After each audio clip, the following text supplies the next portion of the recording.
So today we are looking at the Junker Queen leaks. They actually got posted a couple months back. We've seen those before, and I do want to go ahead and talk about them. Yesterday we talked through some of this stuff from the perspective of, hey, let's look at the animations, let's look at them, how punishable they are, assume that these leaks from 2 months ago, just pretend that they don't exist, because looking at what we knew to be true, what we could really analyze from that was more interesting. But today we're going to look at this and go, hey, the leaks line up fairly well with what we saw in the preview video there, so they very well could be right. You guys will have to do your own decision there, but here's my thought. So the first thing that we see from her leaks, and again, these are 2 months ago, so things can definitely change, not just numbers, but abilities themselves, is the Scattergun. I think we'd all agree that if we're looking at the Scattergun, boom, that's matches up well enough. Shotgun, short range there. Fine, I'm not terribly worried. Next, we get into her secondary fire, which is this Serrated Blade melee weapon that has a bleed effect. She's supposed to use it like a boomerang, where she throws it out there and it can knock people back and apply a bleed to them. And then she can also have it come back like a boomerang. So in theory, that would knock them in and again could apply a bleed to them. I don't know if it can hit the same person multiple times, if you get the timing right, if it's like manual control, click the button again right as it goes past them to hit them again and, stick another one. I don't know if they would stack as the same bleed, different bleeds. We don't really know how that works, but that does seem to be something there. My concern with this, and this is the thing that I'd say most calls the leaks into question right now, is this axe getting recalled kind of looks like it could be that. This is a throwing axe, throw it out, bring it back. That sort of works for me. But if we look at our icon here, this was clearly for a knife. So maybe this doesn't really fit anymore. Maybe they scrapped this ability. I don't really know. She does have a pretty full kit here. This would almost have to be her alternate fire. And then on top of that, she's going to have a passive as well as her normal shift, E, Q, etc. So that's a little bit of an overloaded kit, but she might need it based on her design. So this one, little questionable, but let's assume it's in there for now. Next, we move on to Rallying Cry, and this we don't have any sort of animation for, at least I didn't recognize it, so who knows, but what we were told that this Rallying Cry or Battle Cry did is it gives her an extra 200 HP, it gives theoretically nearby allies an extra 100 HP. These numbers could definitely change. And then we don't know, but she at least gets a 30% speed movement during this, and maybe allies that were close get it too. I don't really know. Regardless, this gives her some real brawl power. 200 extra temporary HP. 100 extra temporary HP for other teammates in the brawl with her. That's a pretty big brawl power ult thing. That's better than an amp heal, certainly. Like, that's a big deal, especially if it's also giving speed to teammates there. But my concern is she doesn't have any ability here. She doesn't have a barrier to help her rotate in. She doesn't have a movement ability outside of her ult to help her get in, or outside of using this Rallying Cry type thing for its speed buff. And she doesn't have this barrier to protect her team during a rotation either. So she's potentially going to have to use this ability to rotate herself, or maybe herself and her team, from one piece of cover to another piece of cover when the opponents are shooting at her team, that sort of thing. And okay, so instead of a barrier, she's giving out some temporary HP to her team. Maybe she's giving them speed too. That's fine, but the problem I run into is this is a tight balance thing, because if she's using this to get from one piece of cover to another, does she now have to wait in this piece of cover for 18 seconds, 20 seconds?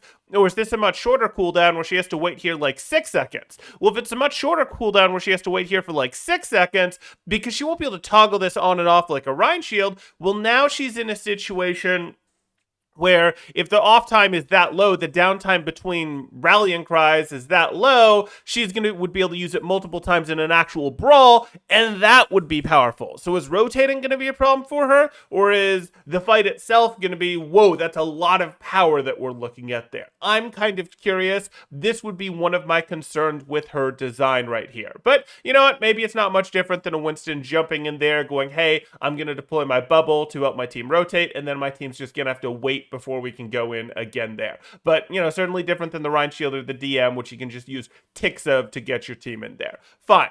Next, we move on to Carnage, and I think Carnage is actually something that we saw here. So we saw the shotgun use, and this looks like Carnage to me. This is a swing. I don't think this is the Serrated Blade. We certainly didn't throw this axe here. And what Carnage, according to the leaks, is supposed to do is it's supposed to just apply a bleed to all enemies in front of her. So we don't know. In theory, this would have hit more enemies. This kind of looks like the slash here, so it seems like it'd be hard to get multiple enemies on it, but maybe it would have got someone here. Maybe it would have got someone here. Maybe it's a pretty generous swing, like a Reinhardt swing, that hitting multiple enemies with isn't that wild. And I would expect that this is putting on a bigger bleed, a bigger damage effect, but specifically the bleed damage is what we're interested, than throwing the axe, knife, boomerang, whatever we want to call that, whatever that ends up being, if it ends up existing, is. So this would in theory be the bigger hit here, and specifically I'm thinking bigger bleed. And the reason I'm thinking that it's the bigger bleed is because how they actually designed her is around this passive called Adrenal Shot, at least in these leaks here. And what this does is it means damage that she does, dots that she puts up, bleeds that she puts up, heal her. So far for bleeds, we've seen the thrown, knife, axe, whatever, and we've also seen this big slash, this big close range slash here. So I would expect that that big close range slash is a decent portion of, hey, bring back health back, and then maybe you're trying to throw your thrown weapon through multiple people to get that rolling as well. This is a really fun concept, the self-regaining, self-healing tank that heals by doing damage, this vampiric tank. It's really fun, but it's actually really hard to balance appropriately. Even in PvE, this is hard to get right when compared to mitigation or avoidance tanks, and to have it, not underperform or vastly overperform them. It's really tough to get right. So I worry about this when compared to more traditional tanking. And we're not in PvE, which is easier to balance. We are in PvP, where damage is more spiky, and your ability to keep your bleeds going is a lot less reliable. In a PvE game, you can pretty consistently expect, okay, we'll start with this bleed, then we get to just keep our bleeds rolling. Do you just get to keep your bleeds rolling in a game where you have to potentially hit this Carnage, and this Carnage maybe has a relatively slow animation for the axe swing there? That seems like it's a little bit of a problem. And then how many people are you expected to hit with this Serrated Blade throw here? If you constantly have it rolling on 3 people, yeah, that plus Carnage on and off could be a ton of health coming back in.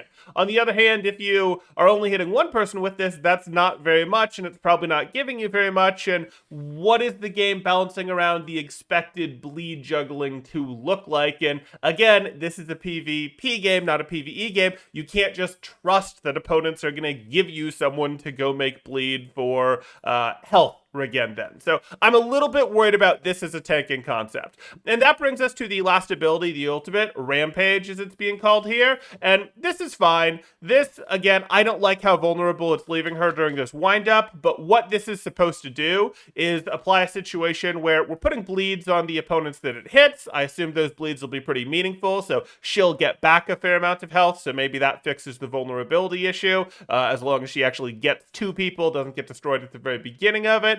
And then also applies a purple anti-effect to them, so no, they're not getting healing. So that's a second anti-heal in the game. You'll have to let me know how you guys feel about that. Another version of anti-heal in this game, with still the only real way to cleanse it being Zarya Bubble, though I suppose beating on top of it, temporary health on top of it, maybe her putting temporary health on top of it.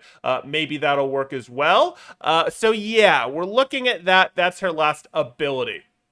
And I think this is fine as an ult. I don't think this is like overwhelmingly wild powerful, but I think, hey, having an anti-effect, having the ability to put more bleeds out there for her to sustain longer, fine, seems like a reasonable ability to me for her kit. But overall, my 2 real concerns with her kit, if these leaks hold true, well, I suppose my third one might be, does this actually exist? Icon, we never saw a knife get used. Doesn't seem like she's using a knife. Seems like she's throwing the axe out there. I don't know. Is this still real? But then if these are true, my concerns become the concept of vampiric tanking effectively. We're going to do damage to heal ourselves to tank sort of thing, where no, you have healers, you have supports really in this game who deliver healing to you. That's just not as solid as having a barrier, for example, and then no mobility either. So, you know, if she had the ability to hide and just jump in there and then she's not taking damage until she has her damage rolling, maybe that could work, but no mobility besides that. So I would say her style of tanking concerns me some.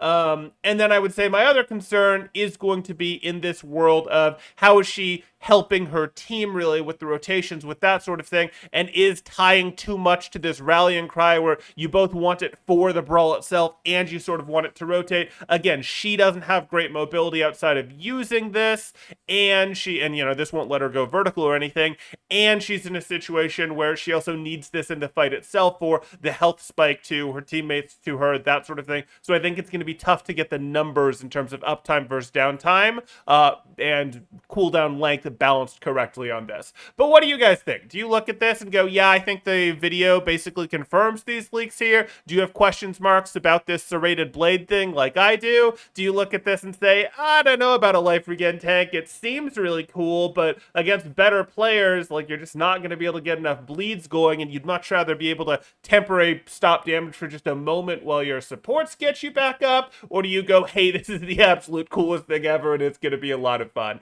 Let me know what you're thinking in the comments down below. If you're enjoying the content, drop a like, consider subscribing for more thought-provoking Overwatch and Overwatch 2 analysis, and I'll see you in the next one. Thanks, Temporal out.